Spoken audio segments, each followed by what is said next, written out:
صباح الفل عليكم وصباح صنع في مصر. آه، برضو زي ما احنا عارفين القطاع الغذائي لسه قاعدين في حبة حلوين.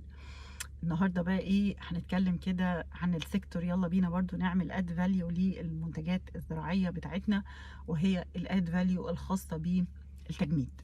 ان انا تبقى الحاجه مجمده، ان المنتج نفسه ما يتصدرش فريش، بيحصل عليه شويه عمليات تجهيز وبروسيسنج، زي ما بيحصل كده في مثلا الفراوله ان هي بتتنضف وبعد كده تبتدي انها تتجمد الفراولايه بشكل كامل. نفس الحكايه برضو زي الفاصوليا، زي البسله، زي الملوخيه، كل الكلام ده كله ان يحصل عليه بروسيسنج وتشغيل، وان هو يبتدي ان هو يحصل له بعد كده عمليه التجميد.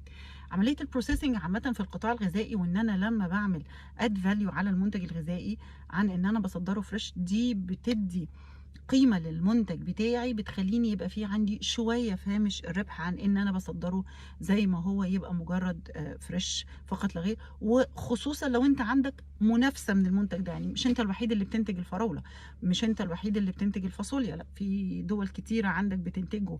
بس هي الفكره كلها ان انا لما كمان بعمل اد فاليو وتقدر تخلي المنتج ده يبقى متوفر اغلبيه الوقت من السنه في عمليه التجميد.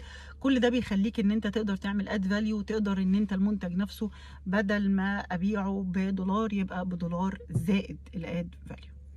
قصتنا النهارده ونجاحنا النهارده وشركتنا النهارده شركه من الشركات اللي عامله سكسس ستوري في موضوع التجميد، والمتخصصه في موضوع التجميد للخضار والفاكهه، زي بتكلم في الفراوله، زي بتكلم في الفاصوليا، في البسله، في الجزء بتاع الخرشوف. عاملين نجاح كبير جدا.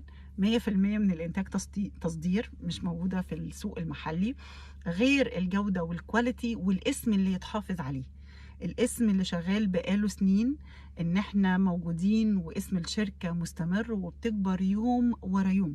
ودي الفكرة في القطاع الغذائي، من الحاجات الصعبة، لان عادي جدا تطلع وتقدر تاخد العميل السعر وتقول له تعالى انا عندي الطن ارخص والكلام ده كله. بس هي الفكره في عمليه الاستمرار والاستمراريه، ان انا اقعد مستمر لاكتر من 35 سنه بصدر 100% من انتاجي، ان انا ليا كيان قوي بالمنتجات بتاعتي، اسمي معروف زي الذهب بره مصر. تحيه لشركه الفا فروست، تحيه لكل اللي بيعمل اد فاليو، تحية لكل من بيعمل قيمة مضافة في القطاع اللي هو بيشتغل فيه، وتحية وصباح الفل عليكم وصباح صنع في مصر.